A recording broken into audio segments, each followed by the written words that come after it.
Good afternoon. My name is Mike Roberts. I'm founder of Warrior to Citizen, an Atlanta-based 501c3 nonprofit celebrating actually tomorrow a decade of serving our military.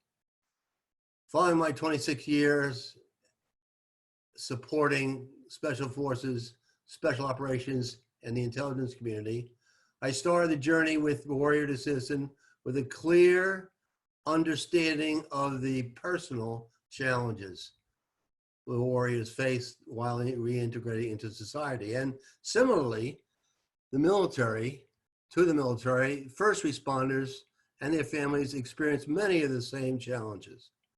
Today, Warrior to Citizen serves both of the community's military and first responders. So some historical background is in between 2008 and 2010, with the assistance of chaplains, we interviewed over 4,000 soldiers returning from Afghanistan deployments. The result of that research led to the creation of our all-volunteer enterprise. And with the mission to meet the needs of military families, we came together. We came to launch the development and delivery of evidence-based programs that are psychoeducation, coaching, and counseling programs that serve the military and first responders and their families. Warrior to Citizen strives to help families to succeed and cope with stress, saving marriages and careers and lives along the way. Warrior to Citizen programs have restored trust and built resilience in the family unit. Programs are provided at no charge to all branches of post 9/11 military families and first responder families.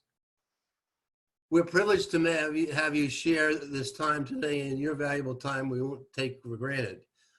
For further information about our programs, contact Warrior to Citizen at info@warriortocitizen.org.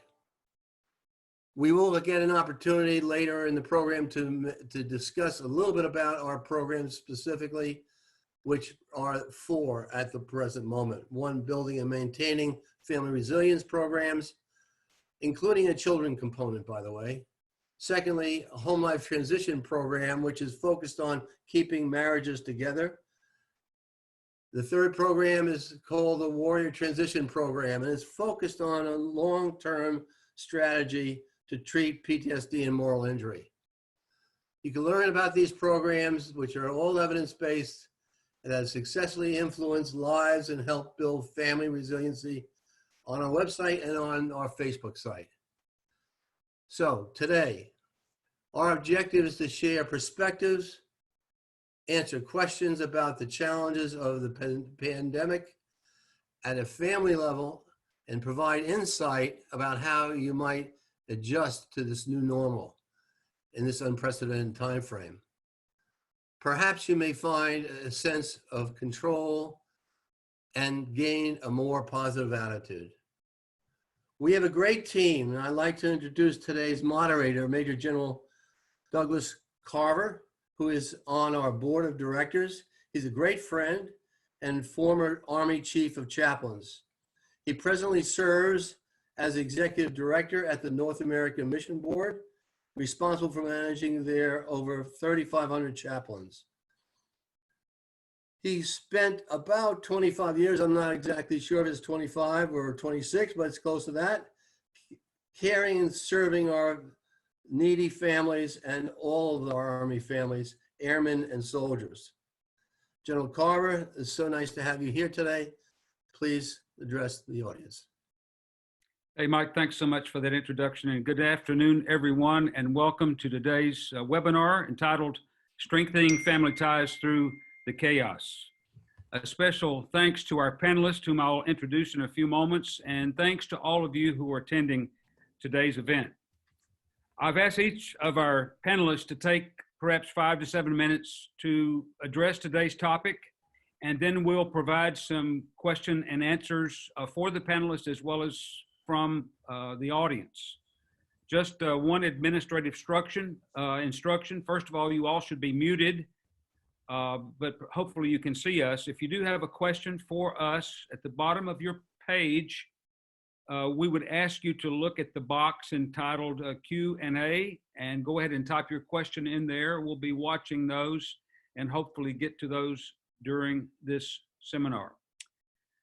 Well, introducing our panelists. First of all, Dr. David Lane, a professor of counseling at Mercer University. He's a licensed professional counselor and licensed marriage and family therapist. He specializes in couples treatment and healing from trauma. I'd also like to introduce Barbara Roberts. She's a licensed professional counselor specializing in marriage, family, and adult counseling. She has also specialized in coaching, working with multicultural environments, and has had a parallel career in English as a second language educator and administrator. Barbara is married to a retired military veteran. And then Justin Wells. Justin's a captain in the Pennsylvania National Guard. He's volunteered as a counselor and program director with Warrior to Citizen for many years. In his civilian life, he's a social worker, marriage and family therapist practicing in New Jersey, and he's just minutes away from the COVID-19 hotspot outside of New York City. So with that said, let me just begin and tee this up to our panelists. Today marks day number 41 since the President of the United States has declared a national emergency due to the COVID-19 virus. We're all extremely grateful to the medical community, the first responders, and members of the armed services for their heroic efforts on the front lines during this pandemic. In addition, how could we not say thanks to our teachers who are still working with our students? And of course, our law enforcement officials who are maintaining law and order in our streets and communities. But there's another critical front line that we cannot overlook right now, and that's what we're going to focus on for the next few moments, and that's our family. COVID-19 has certainly tested and traumatized many of our families. At the same time, the stay-at-home order has also strengthened family ties during the pandemic. So what I would like to ask the panelists to think about it and perhaps answer one of these questions, or it might prompt an answer from something in your experience, your vast experience. From your perspective as professional marriage and family therapists, what do you hope our families will learn during this season of the new normal? And what are your concerns? Can you recommend to our audience some best practices that you're seeing for our families that are effective to strengthen family ties, regardless of whether or not it's the COVID-19 or other life events? And finally, as you're thinking through this, what do you recommend perhaps for growth and healing, either in family communications, conflict resolution, parenting skills, and relationships? And with that said, I would like to go ahead and start with Dr. Lane, if you would like to address that or speak for a few moments on the broad topic of strengthening our family ties in a time of chaos. Sure, I'm happy to, and I want to thank General Carver for being the moderator for this. I also want to thank Warrior to Citizen and Mike Roberts for setting the webinar up. It's quite a privilege to be here and quite a privilege to be involved with that organization. And so I just can't thank you enough for the opportunity to do that. I'm always honored when I'm able to be involved in a Warrior to Citizen activity or something like that. But I wanted to talk just a minute about the specifics that General Carver mentioned. My hope for the crisis is that families will see the potentials that exist, the opportunities to strengthen relationships, the opportunities to do some things that they haven't previously perhaps been able to do. How long has it been since families sat down and ate dinner at night or had a Sunday dinner with everybody around the table? And that's, to me, a strong place for communication to start, for people to be open with each other, for people to be respectful and talk and learn to have good, strong relationships with each other. And in our lives before the quarantine, a family of four were going in 4 different directions most of the time. Both parents typically work, the kids would have school, then after school activity. Here, all of that's been curtailed, if not eliminated.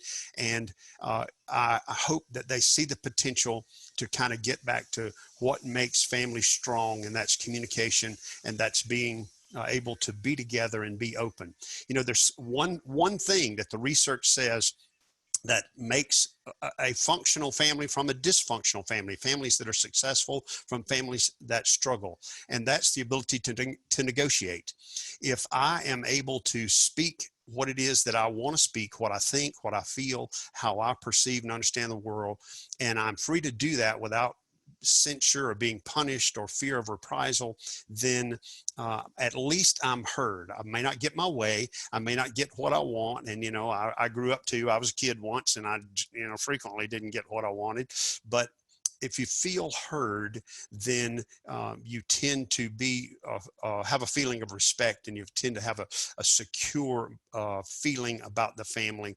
And then the family out of the negotiation frequently can grow compromise. So I see that as a potential for strength with the families to be able to get back to some of those principles that bound families together over the years and we've kind of gotten away from as a culture. And that's my hope for it. There are some strategies. We'll talk about it as we get deeper into the questions, so I don't want to steal anybody's thunder. And I'll turn it over to back to you, General Carver. Thank you, Dave. And it's really kind of interesting. We're taking this crisis and we're looking for growth opportunities. So that's very important. And also, I hear you saying that we can actually use this time to reset priorities within families. So thank you very much. Barbara, let's go to you. And if you could also address, speak to the situation that we're finding ourselves in and some things that you'd like to share and some of your best practices. I hope that couples will take away hopefulness from all of this, hopefulness in what they've learned, that they can see the strength of what they've learned through this process. And also, if they find a need to go deeper, that they're also hopeful that there's help for them on the other side, that they will consider counseling work together, family work together if that's necessary. And that can be something that people glean from this time during their times together. Thank you, Barbara. Wow, what a wonderful word, a refreshing reminder to us that hope is certainly an option, even in this season where there seems to be so much bad news, but hope is on the horizon. So thank you for bringing that to us today. Justin, how about yourself? Would you go ahead and speak to this as well? It's hard to follow other people like this, but it really falls along the same lines of what Dr. Lane was saying.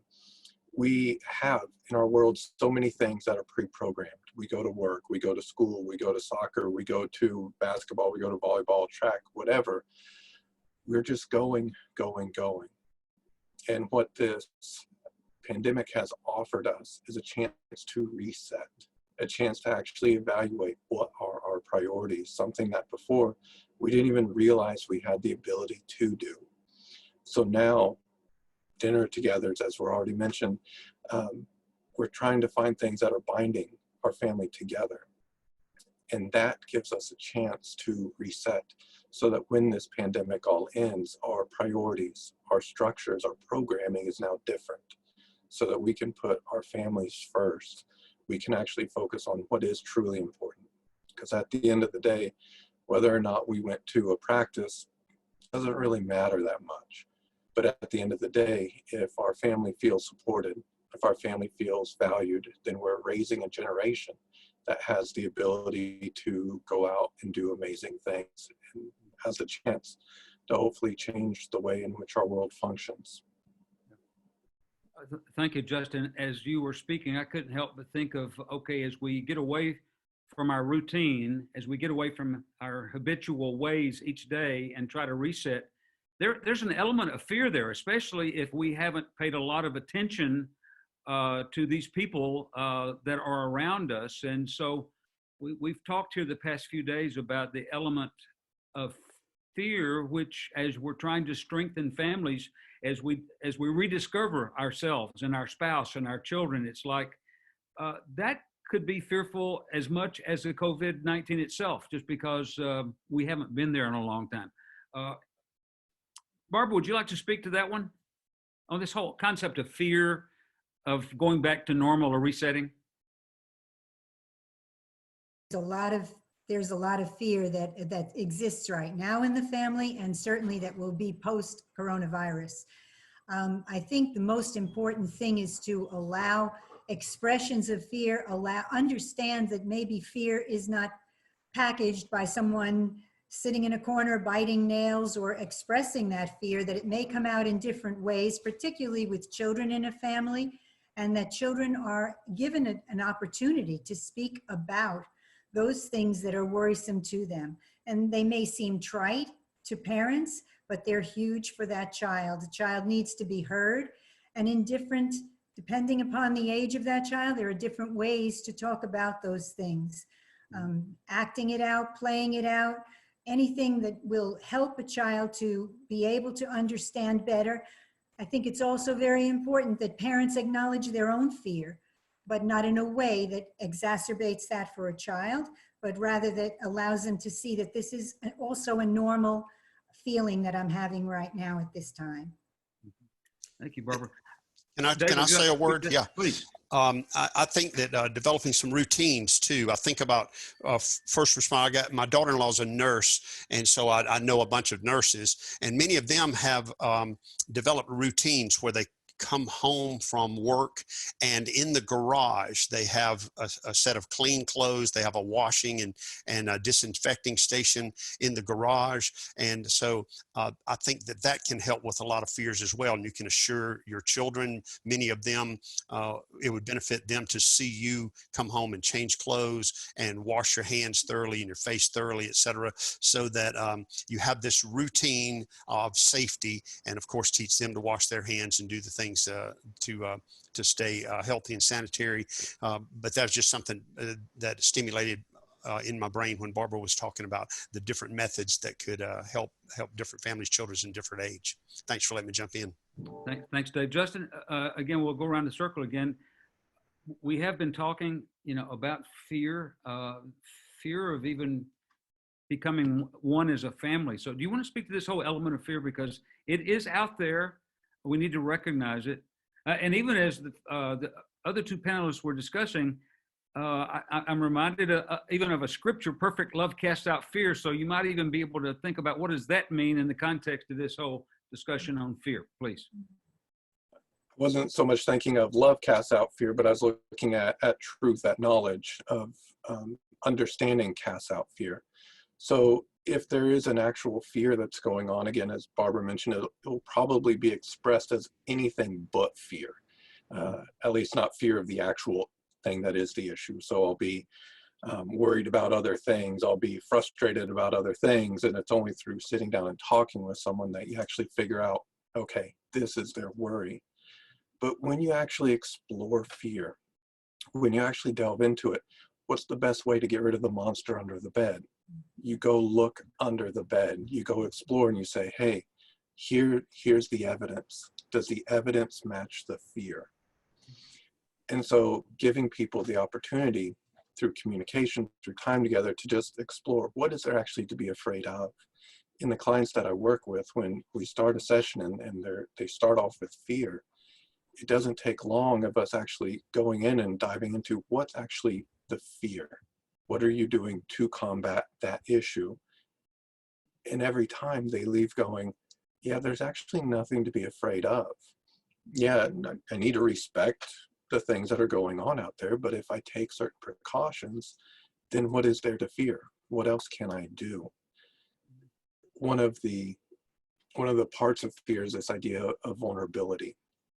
I'm in danger.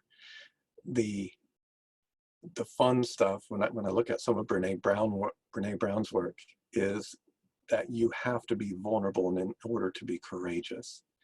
And so this is a good excuse to be consumed by fear, but it's also just as much a good reason to be consumed by courage, to look at things that would make us vulnerable and say, how can I shine through this? How can I push? How can I persevere through these times? So that'd be my answer. Yeah. Before we leave this whole concept of fear, as I was preparing for our panel today, I've heard that, domestic violence, or I think the word they're using even is intimate terrorism, a concern that it would be on the rise as a result of people being stuck at home together. And actually, at least in the United States, domestic violence, child abuse has actually gone down the last 47 days.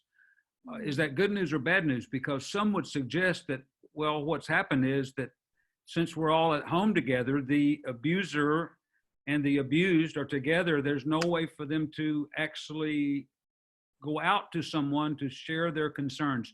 Can any of you address that? Because I thought that was quite an interesting perspective, that the violent domestic violence events have gone down, but we know that there's still something there, especially in unhealthy homes. Who would like to take on that one? I think of how being in a house together, we now have to live together.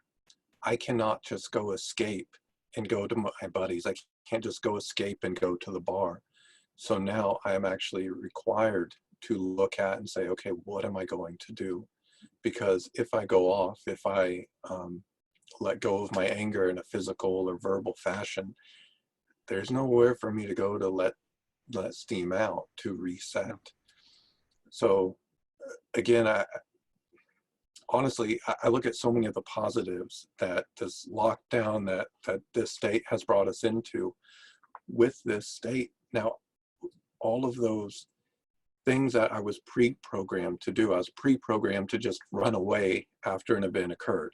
I was pre-programmed to do X, Y, and Z. And now with those not being an option, I have to actually double check. I have to rethink and say, well, what do I actually want to do?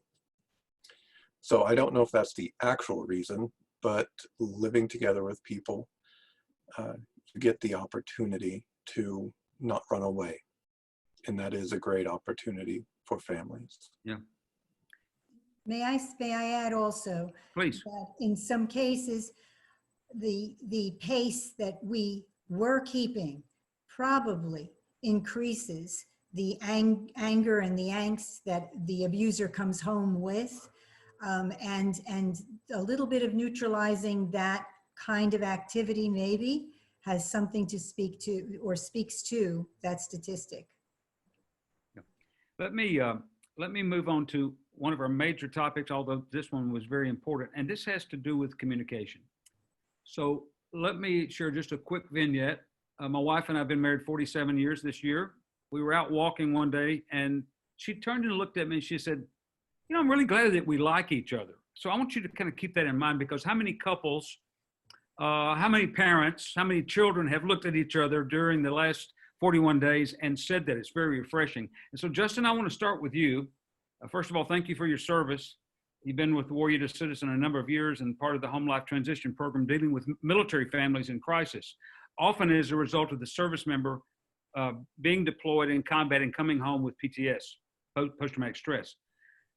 But I could argue that some families have post-traumatic stress as a result of simply being stuck at home together 24/7 with no relief from outside resources of support, school hours, work, babysitters, relatives, to give the parents a break. So what are some effective ways that we can improve communications between family members to avoid emotional overload, domestic violence, or isolation? Because, you know, you can go lock yourself in the bathroom or your closet until this is over. So can you address that, please? That's a very big question. So I will address parts of it, and I'm not sure that I'll get to it all. The main thing that I look at, the main thing that I try to remember is kind of what we've alluded to already, is that people don't always communicate what they are trying to say.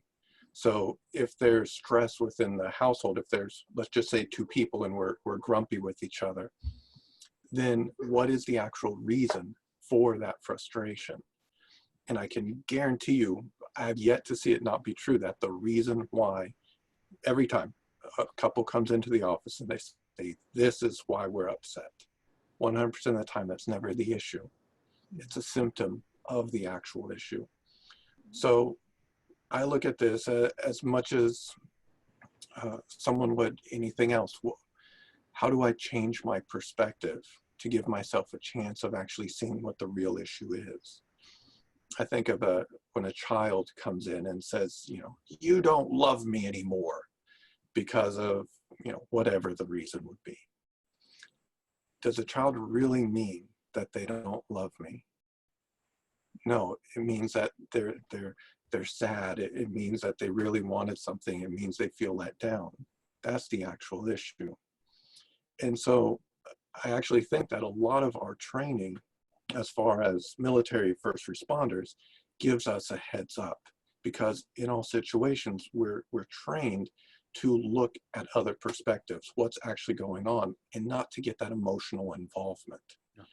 Now, that's easier said than done when there's a couple in your office than when it's in your own house, because now there's already emotions involved. But the encouragement is to actually try to use some of that training that we have outside of here and turn off that emotional response and go into fact-finding, go into understanding what is actually going on, what is keeping us at odds, what is the separation between the two of us. And as you go into that, that is the actual issue, the frustration, the thing that is causing the divide, that's the issue, not the partner. Good grief. Why else would we have decided to live together? We must be on the same team. So if we're on the same team, what's the actual issue? And so taking a step back and looking at the actual issue. You know, Dave, what Justin just said, that takes work, that I have to look beyond the words that are being spoken, and that I have to perhaps temper my emotion or lay down my ego to try to get in the other person's shoes. That's a lot of blood and sweat. So could you address this whole? You're absolutely right. It does take a lot of work, but I want to echo what Justin was saying, that frequently, the vast majority of the time, if I have a problem with somebody else, it's because some expectation of mine was foiled. They did not meet an expectation, or if they're angry with me, I didn't meet one of their expectations. I had a friend who was he called himself a career alcoholic. He was in recovery by the time I met him, probably 10 or 15 years by the time I met him. He said the way that he finally got sober was he took yellow Post-its and put on every mirror in the house a note that said, "You're looking at the problem."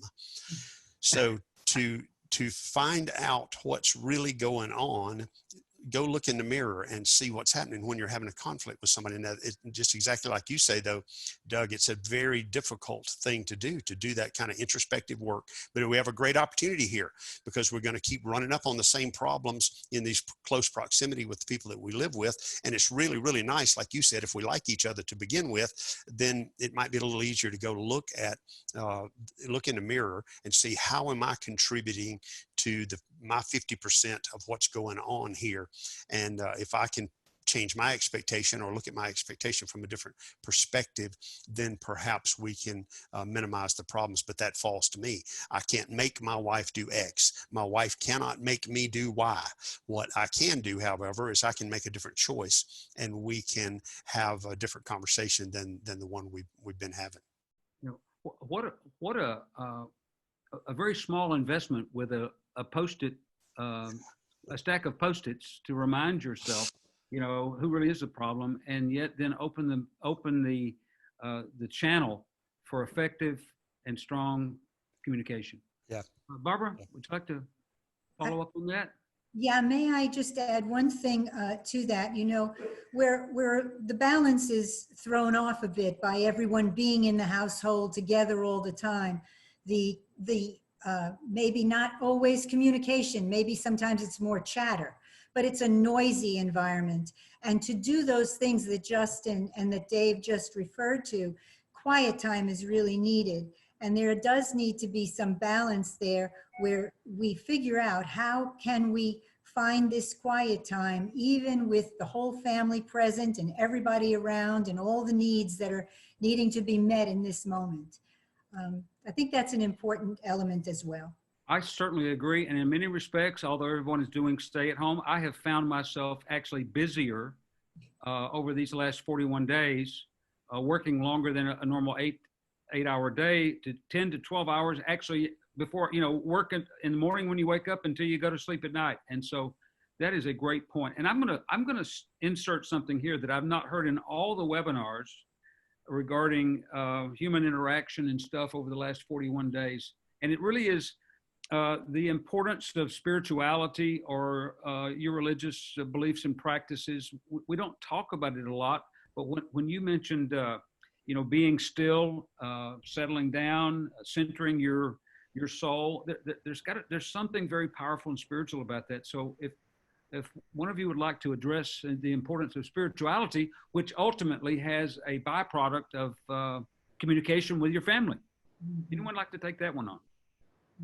Besides me as a chaplain, I'm not going to do it. I'm going to, Justin, let me turn to you first. I would love to take that one on. I deal with a lot of people in early recovery, and this whole spirituality, this whole faith piece is a big one because, number one of the biggest organizations that deals with recovery, AA, talks about a higher power. What am I supposed to do if I don't believe? But here's where amazing a lot of my people are getting to in these times. They're understanding that, wait, my issues are actually arriving because of my wants, my desires, much as Dave was saying. I have something that I want and I didn't receive it. And I have people that are trying to control other people in their family by saying, you know, if I do X, then they will do Y. And they think somehow through this attempt at control, my world will be better. It never is. No. And so what people are getting to finally is the idea that if I just do what is right, then my world goes better. Well, that's great and that's easy. But then the question is asked of me, well, Justin, how do I know what is right? Like, I know don't steal, like that's simple, but the other parts of life, it's not that simple. And inevitably we get back to the point of, I need something greater than me for me to turn to, for me to say, this is what I'm going to hold on to, so that I can start to say, this is what is right in my world, and this is what I will do, even if it doesn't feel right to me at the moment. And you know, some people may look at that as, you know, oh, how do I know what the right answer is? How do I know what faith to look at? And my answer is quite simple. In the end, no one can show you the facts and say, this is without a doubt the right answer. No. If we could, then we wouldn't have all the religions throughout the world. So find what fits. But the more that I submit my will to another way of thinking, the better my world becomes. Because now it's not my expectations that are getting foiled. It's not my expectations to begin with. And all of a sudden my world becomes a much more manageable place to live. You know, in this whole area of spirituality as well, I've heard the saying, you can go as far in spirituality as people want you to go with them. So again, it's a communication issue. If it does come up or you're aware that they're a religious person, I think it's free game for you to walk with them as far as they want to go. Dave, your thoughts? Yeah, what triggered in my mind was the idea of forgiveness, and you don't have to be of a particular religion to understand forgiveness. Everybody, every culture practices that to some extent. And if I am hurt about something, I need to look at myself and understand that forgiveness is for me. It's not about making my wife change. Forgiveness frees my heart from the pain, from the struggle, from the sin, from the injury. I'm freed through forgiveness. But the other side of that coin is the idea of forgiving myself. If I have wronged somebody, or if I've done something, and we know we all do, we do it kind of continuously. Just ask your husband or wife. You've wronged them many times, and how do I forgive myself for those things that it's absolutely true? I've hurt another person, so how do I forgive myself? And the idea of forgiveness is very freeing, and that's exactly what it's about. It's about freeing my own heart, not about going back and having a relationship. People get that mixed up sometime. Well, if I forgive the guy that abused me, then that means I've got to be okay with what he did. And I've got, no, that's not it at all. You forgive them to free your heart. And in wisdom says you don't go have a relationship with that person again. You don't put yourself back in that same situation. But the idea that forgiveness is about freeing your heart. That was what came to mind when Justin was talking. Thank you. Barbara, would you like to add to this topic? Just briefly, this is a great time for stories, for modeling to your family, your journey, how you've gotten to that peaceful place within you, what your core is all about, what the anchors are. And I think it's important for every family to have anchoring for themselves as couples and children, if there are children in the family. Thank you, Barbara. Dave, this question's for you, this next topic. I heard a person say recently, the stay-at-home order has shown me that I've been living at work while visiting my home. I want to live at home and visit my work. I hope it's not too late to make a change because I've lost so many years away from my family. Could you speak to that? And I wonder how many individuals, since we've all had to stay at home, have realized, man, I have wasted some time with these precious people that have been placed in my life, my spouse, my children. Would you address that, please? Yeah, I've got a very personal story about that. Before I started having children, I was working probably 60, 80 hours a week. I worked in hospitals. I was kind of working my way up the administrative structure of the hospital. And I got an offer for a job as a hospital administrator, and it would in a direction away from counseling, which is one of my gifts and one of the things that I'm called to do, and more toward economic issues, et cetera, the business of managing people. And I had to make a decision about whether I wanted to do that. It would have also added more hours. I was already working 60 to 80, and I would have probably pushed on up 80 to 100 because I've never been afraid of work. I can lay down right beside somebody working and go sound asleep, so I've never been afraid of it. But I had to make a decision. If we're going to have a family, if we're going to have children, I can't work 80 hours a week. And so that's one of the big reasons that I now have the Ph.D. I decided to go back to school, get to teach, which allows you a great ability. Back in those days, I actually made a chart because I heard that what my priorities are is where I put my time. And I actually made a chart that broke down all of my waking hours and what I was doing during those hours, and work was clearly it. And I made a very conscious decision I am going to reverse this chart and make my family the priority, and work a means to facilitate and support my family rather than work being life itself. And I would encourage everybody to do that. It's a simple solution. Just figure out where you're spending your time all day, every day.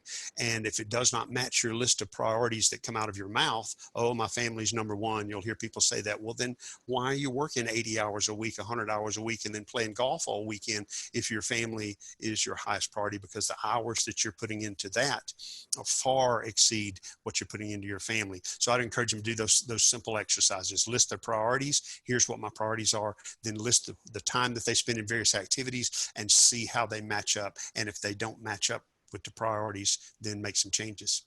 Excellent for that self-reflection and inventorying of really what's important in your life. Barbara, would you like to speak to that, please? I think everything Dave said was great. I think that even though we are at home, though, that still that danger stays, that danger remains, that, as you referenced before, Doug, spending a lot more time or working, what seems to be working more hours. Yep. So that balance, again, that word balance, but it needs to be there, and it's very, very important. And to actually see it written out, drawn out, whatever you do with it, it helps truly. So boundaries are not just something we need to worry about in our workplace, but there are boundaries we even need to have in our home to maintain that balance. Justin? Again, a lot of wisdom preceded me, so I don't know what else to add, other than the idea that once you kind of make up your mind, once you sell out to an answer and you say, you know what, this has to change, it's not that difficult anymore. It's just a matter of switching and being courageous enough to actually choose to switch your priorities. Once that happens, you find time to work out, you find time to spend time with your family, you find time to study. It's just a matter of almost flipping that switch and saying, where am I going to invest myself? This feeds right into my next topic. And Barbara, I'm going to ask this to you. Yesterday was the Cinco de Mayo, but it was also what my wife and I refer to as Takeout Tuesdays, because since this pandemic, every Tuesday, we find a place to go do takeout food. So we started this tradition at the onset of the threat. So I'd like you to address the importance of, if you will, ritual or tradition in the family, which actually helps to strengthen relationships and build touch points for that relationship in your family unit. Well, and the rituals and patterns that you establish do exactly that. They allow you to grow from there. They give you some security, basically, in knowing this is what we do. It identifies you, it gives your family an identity, it gives you as a couple an identity. And it's tremendously important that couples figure that out early on. It's never too late, however, and to have those things ongoing. I was thinking about rituals also in the sense of the spirituality and fear pieces that we've talked about. In both of those places, there's a place for ritual, and very important that a family establishes that. So once again, we know this is what we do, and we've got an identity. You know, as we think about when we dated our spouse, we had those rituals. All of us, I bet if you think about what those were, and I don't know why they stop, why the date night stops, or why the couple time together, just the two of you, but it does. So Dave, would you again speak to the power of ritual, tradition? Absolutely. It tied in my brain to what we were just talking about, the assessing your priorities, because a little ritual like reading to your kids before they go to bed is just so much. It's incredibly bonding, number one. Number two, teaches your children to love to read. And number three, it gets them into bed when they're supposed to be, rather than the hour and a half fight to get them down every night. Just get them in bed, read them a story. It may take 2 or 3 sometimes, but you're going to teach them a lot of good things. But those rituals provide a good grounding for us. And in the psychological world, it's attachment is talked about.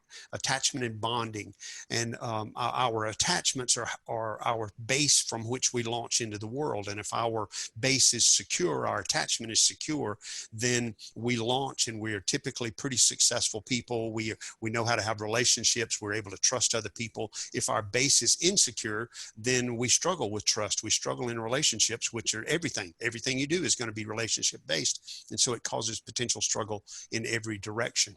So little rituals of what do we do on these days, like you were talking about, Doug, with the date night is every Tuesday or every Friday or whatever. And with the kids, you know, we got the game on Tuesday, we got the game on Saturday, and after the game we go get pizza, or we pick up Subway, or a hoagie on the way home, or something like that, or we watch movies on Saturday night. We have a family movie. You establish all these rituals, and it helps to establish secure base for your children to launch, and it helps provide them with an internal process where they know what's solid, they know what they can trust, they know what they can depend on, and helps them be successful later in life. So everything from those small rituals up to big things, the traditions you have with your family, how you celebrate Christmas or holidays, what you do for special events, all of the milestones of graduation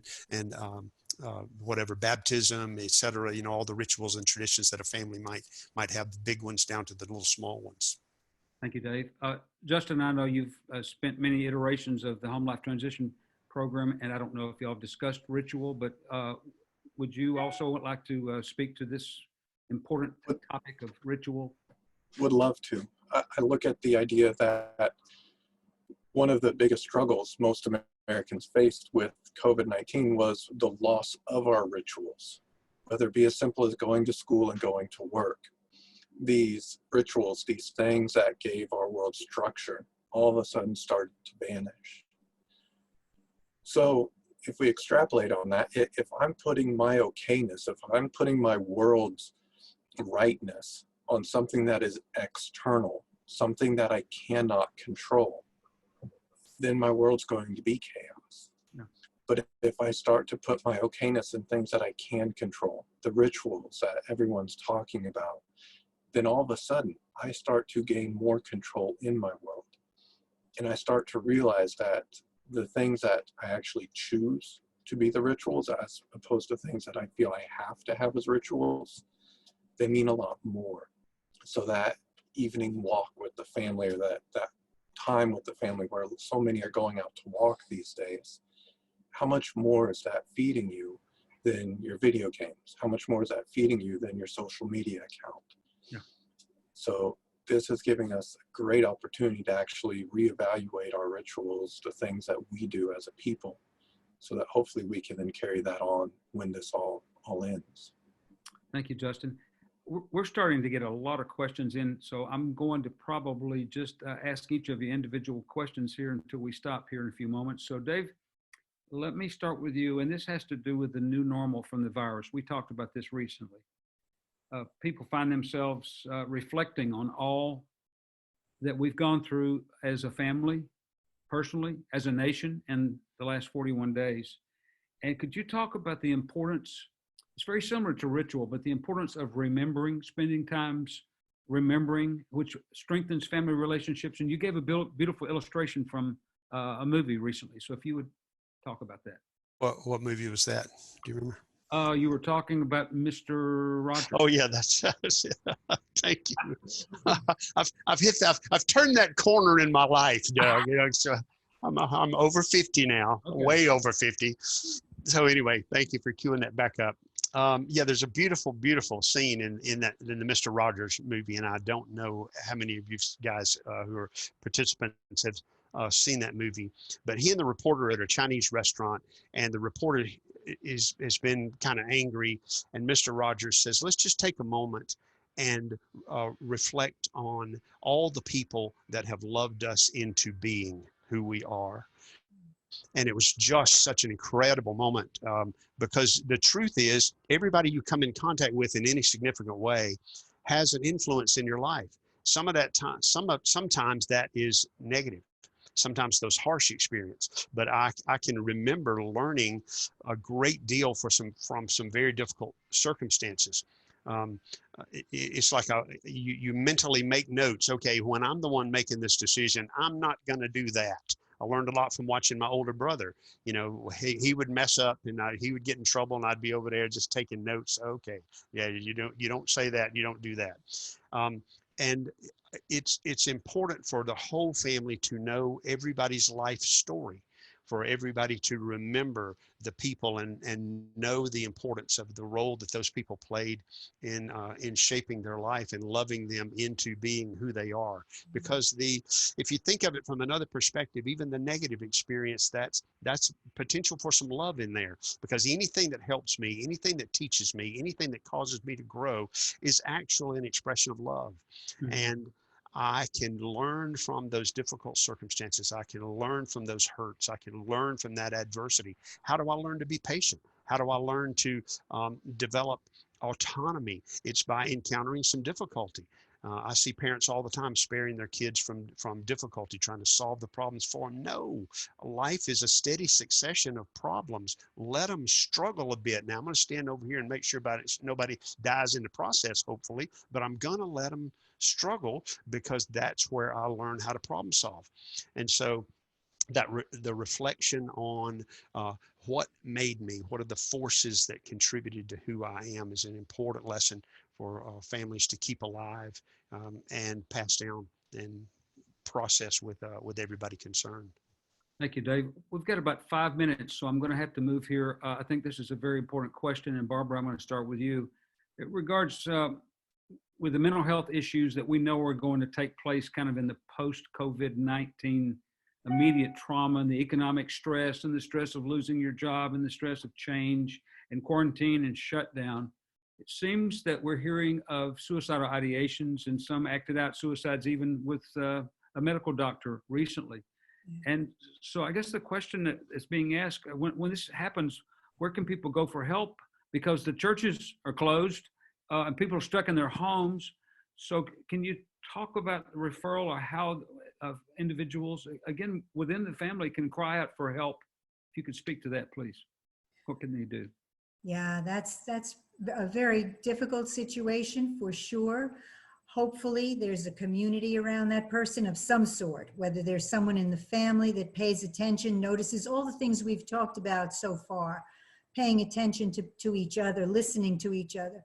Those cries for help very often they come out in one way, shape, or form.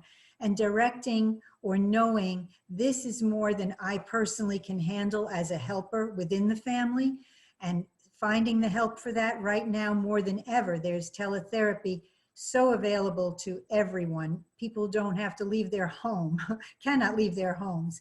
So they are able to be in touch with someone who can be very effective and help them. And a lot of times, telling that story, telling what's going on within, just being able to express it, to know that there's someone that will listen about it, will be such a help or such a catalyst in moving to the next step, let's say, a healthy step.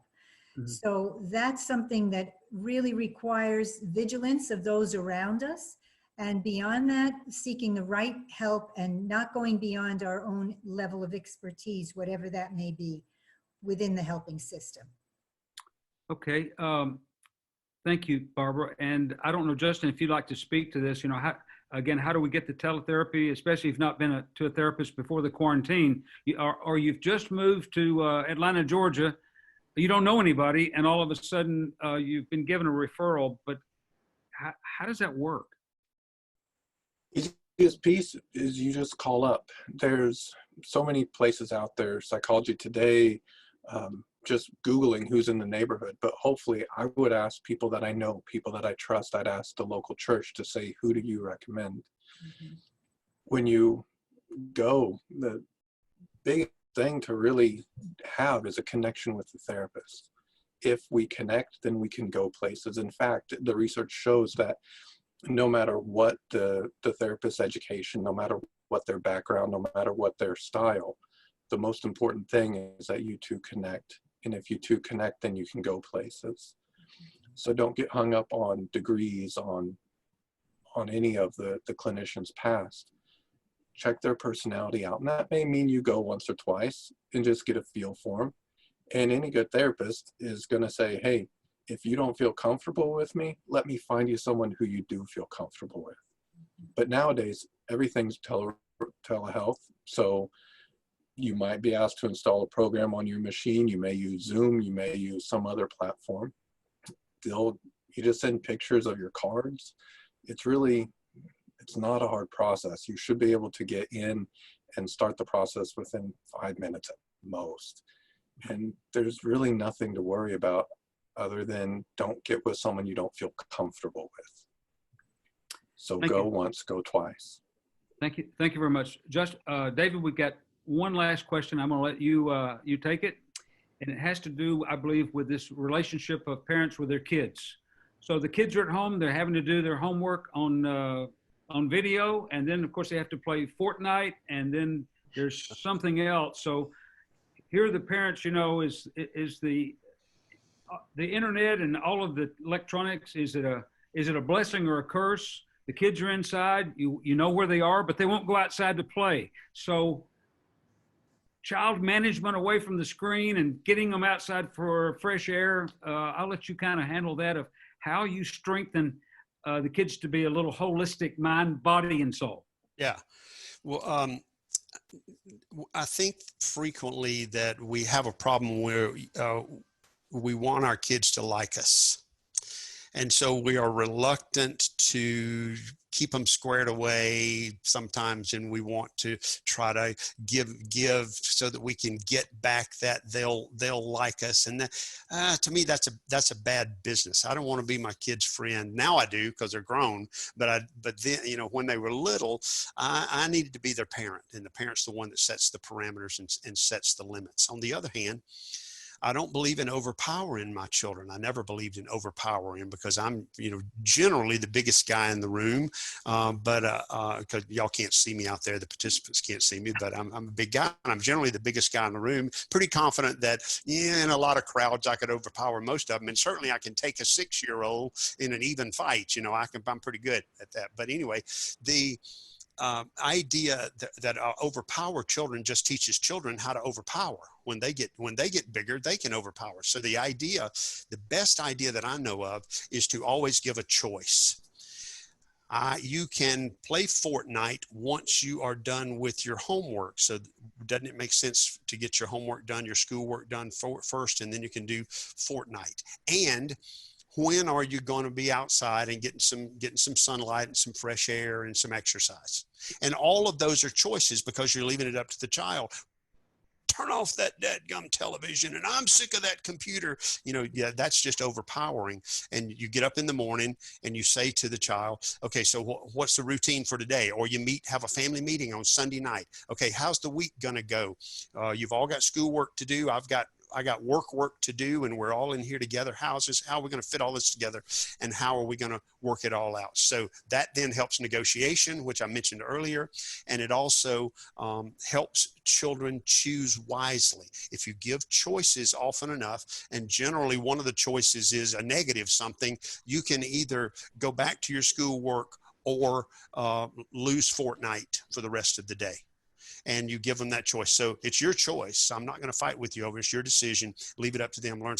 They learn how to make good decisions. So that's what I would suggest to folks is rather than fighting with the kids, trying to overpower the kids, give them choices.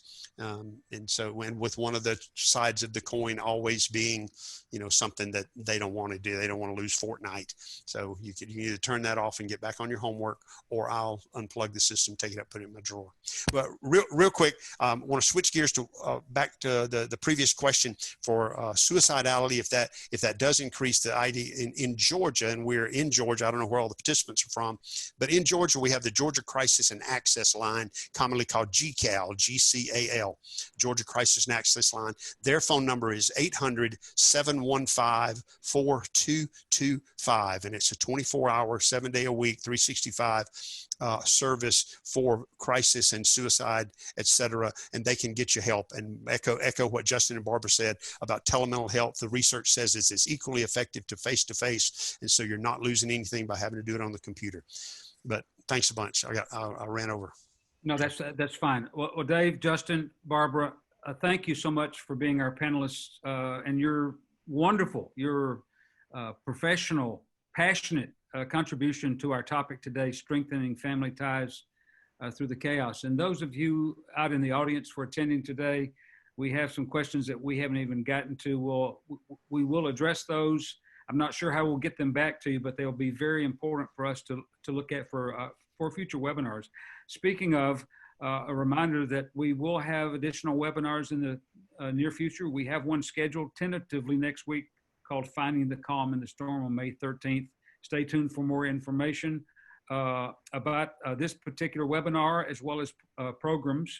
Contact Warrior to Citizen following this session on our website or Facebook at info@warriortocitizen.org. Thank you again for being a part of what I believe to be an excellent webinar on how to strengthen the ties within our families. God bless you all. Thank you. Thank you.